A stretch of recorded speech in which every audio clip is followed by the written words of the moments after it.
श्री स्वामी समर्थ।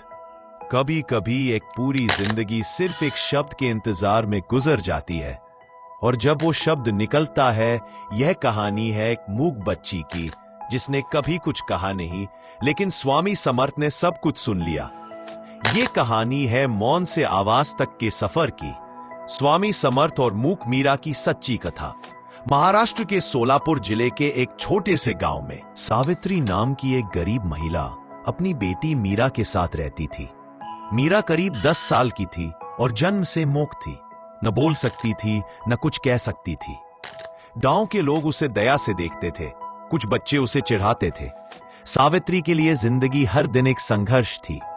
वो दूसरों के घरों में झाड़ू पोछा करती थी, खेतों में मजदूरी करती थी और कभी कभी उपवास कर अपनी बेटी के लिए खाना बचाती थी। मीरा बहुत शांत थी, कभी शिकायत नहीं करती, कभी सवाल नहीं पूछती।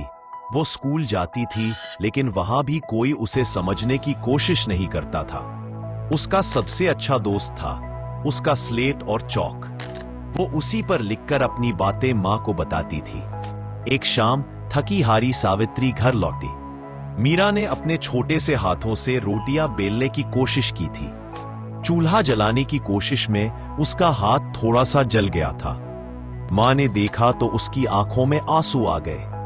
वो स्वामी समर्थ की तस्वीर के सामने जाकर फूट फूट कर रोने लगी। स्वामी, ये बच्ची कुछ कह नहीं सकती, उसकी खामोशी मुझे खा जाती है।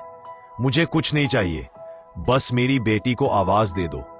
मैं जानती हूं आप सबकी सुनते हो, मेरी भी सुन लो। उस रात कुछ अलग हुआ। मीरा को सपना आया। उसने देखा कि एक बड़ा पीपल का पेड़ है, उसकी छांव में एक तेजस्वी पुरुष बैठे हैं।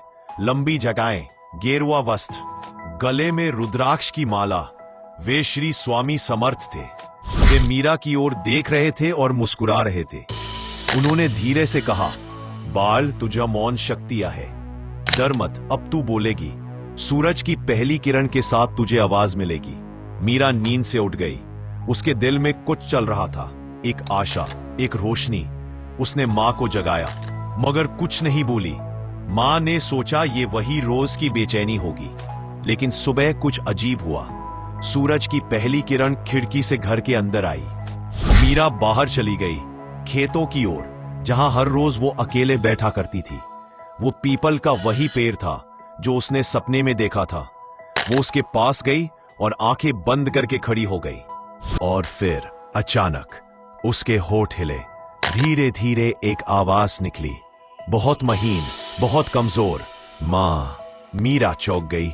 उसने फिर कहा, मां। फिर दौड़ पड़ी घर की ओर। उसके कदम लड़खड़ा रहे थे, लेकिन वो चिल्ला रही थी बार बार, मां, मां। सावित्री चौंक गई। दरवाजा खोला तो मीरा उसके सीने से लिपट गई, बोलती जा रही थी। गांव वाले इकट्ठा हो गए। कोई बोला, ये तो चमत्कार है। कोई बोला, डॉक्टर को दिखाओ। लेकिन सावित्री ने सिर्फ एक बात कही, ये डॉक्टर का नहीं, ये स्वामी समर्थ का चमत्कार है। उन्होंने मेरी बिटिया को आवाज दी है। उस दिन से मीरा ने पीछे मुड़कर नहीं देखा। वो स्कूल में सबसे होशियार बनी, भाषण प्रतियोगिताएं जीती और बाद में स्वामी समर्थ फाउंडेशन फॉर मूक बालक की संस्थापक बनी, जो अब हजारों बच्चों के जीवन में आवाज भर रही है।